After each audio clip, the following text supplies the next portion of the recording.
Hi, I'm Katherine Kasdorf, Associate Curator of Arts of Asia and the Islamic World at the Detroit Institute of Arts. Within the Asian collection at the DIA, we have a number of wonderful objects related to Noh, a classical form of Japanese theater.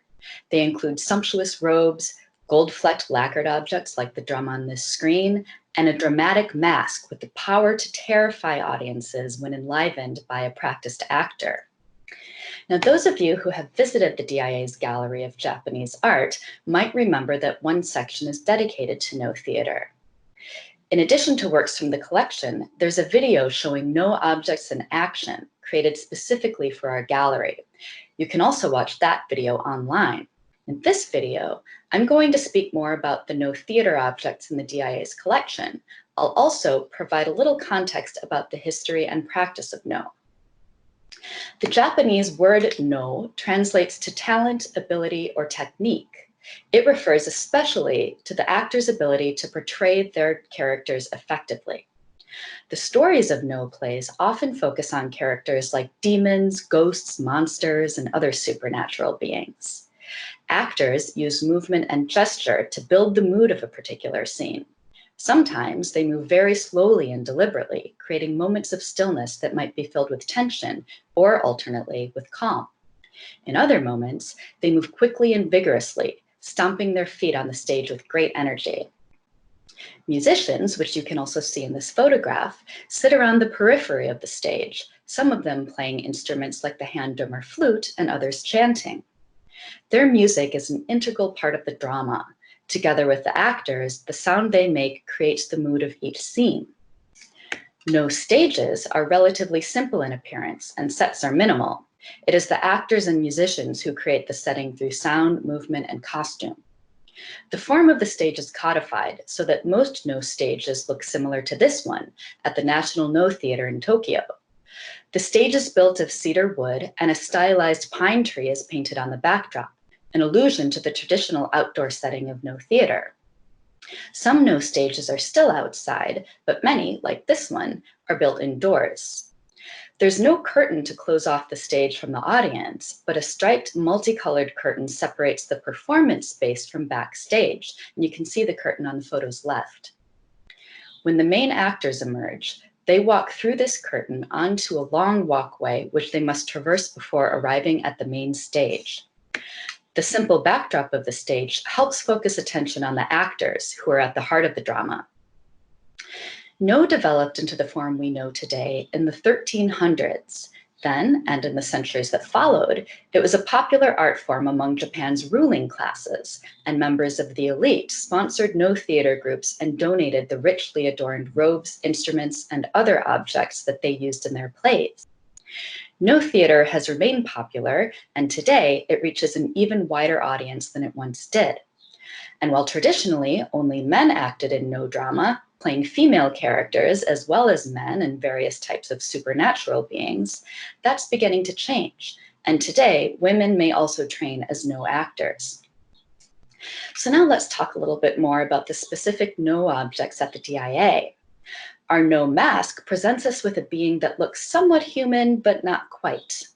Its eyes, nose, cheeks, chin, eyebrows, and hair are all quite human-like, but the short horns growing from its head and the terrible fangs revealed by its wide-open mouth suggest more of a supernatural character. This mask was actually made for a very specific type of role called namanari, depicting a woman in the process of becoming a demon. In this role, the woman's husband has betrayed her, leaving her for someone else, and she turns into a demon-like being called an oni in order to take revenge on him.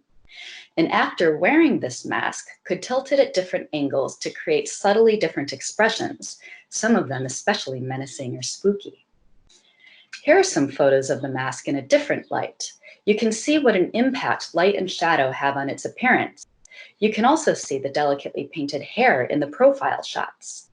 And there's a subtle gleam on the horns, eyes, teeth, and fangs. That's because these elements are lined in copper.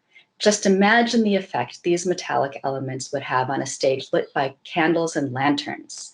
They enhance the mask's already dramatic appearance. Now, these photos, you might notice, also show the mask resting on an orange cloth. That cloth is used to wrap the mask when it's not in use. Masks are the most precious items of Noh Theater, and they're treated with great respect, being handled and stored with the utmost care. The DIA also has a beautiful Noh mask box in its collection. Made of fine lacquered wood adorned with gold imagery, this box is quite the luxury item. One of those wealthy Noh fans must have donated it to their favorite theater company in the 1600s when it was made. Its imagery conveys wishes for happiness and longevity. In this view, we see chrysanthemums, butterflies, bamboo, and cranes, all well-known symbols in Japanese culture that bring the viewer good blessings. Another beautifully lacquered Noh object in the DIA's collection is this small hand drum.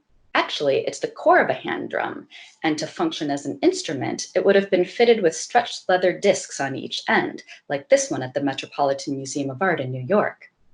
The DIA's hand drum core, like the mask box, is an object of high luxury. In addition to its gold imagery, which depicts a bird flying amid plum blossoms, it features more abstract areas of gold dust that the artist sprinkled onto the wet lacquer to create a shimmering, misty appearance. Now, the last type of Noh object in the DIA's collection are robes. Many of these also feature metallic elements that would have shimmered beautifully on stage as the actors wearing them moved around. Not all of them would have been fully visible, however. On stage, a Noh actor wears multiple layers of robes to appear larger than life, and some of the DIA's robes were actually intended to serve as inner layers. This painting, which illustrates a Noh performance and dates to the early 1700s, shows the layering of the actors' costumes. The layers are especially apparent in the figure with the gauzy green outer robe. His inner robe, which is orange with gold accents, is only partly visible.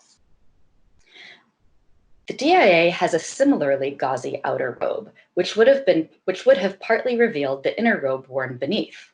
Called a chokan, its sleeves are extremely long and wide, also like the robe in the painting. The metallic circles on its surface appear dark today, but they once would have been more silver in color, shining perhaps like moonlight on water. Another DIA robe, known as a surihaku, is similar in type to the inner robe that this figure wears. The scholar Joyce Denny made this comparison in her article on Noh costumes at the DIA. Like the gold accents on the figure's inner robe, this robe's beautiful design of camellias in gold and silver would have only been partially visible on stage. Once in a while, however, the inner robe might be more fully revealed if an actor chooses to open the outer robe for dramatic effect, as the figure on the left side of this painting is doing. Some of the DIA's robes, like this one, might have served as inner or outer robes. This one features a beautiful woven pattern of wisteria roundels against a backdrop of hexagons, each with a flower at its center. This repeated hexagon pattern is associated with longevity because it's thought to resemble a tortoise shell, and tortoises, of course, are famously long-lived. A second robe at the DIA also features a hexagon pattern. Amid the hexagons, we also see swirling clouds and what appear to be portions of wagon wheels. These half wheels have been a popular motif for centuries, and they actually represent wheels submerged in water. That's because historically, people would keep wooden ox cart wheels in rivers to prevent them from cracking. This robe's imagery and bright colors give it perhaps a more lighthearted character. Submerged wagon wheels, in fact, are also a popular motif for costumes of a related theater genre called kyogen. Now, Noh plays tend to be quite serious and dramatic, so in a full program, Noh acts are often interspersed with shorter, more humorous kyogen plays. One of the DIA's costumes, a type of jacket called a suo, was made for kyogen performances. It features a resist-dyed pattern of butterflies with adorable googly eyes and curling snouts.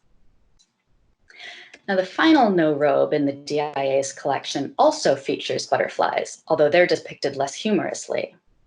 The delicately woven butterflies flitting about in chrysanthemums and autumn grasses might remind you of something else we've already looked at, the mask box, with its beautiful gold on lacquer design. As I mentioned a few moments ago, the motifs of butterflies and chrysanthemums convey wishes for happiness and longevity. And that is what I would like to leave you with today. May you all be happy and healthy now and long into the future. Thank you.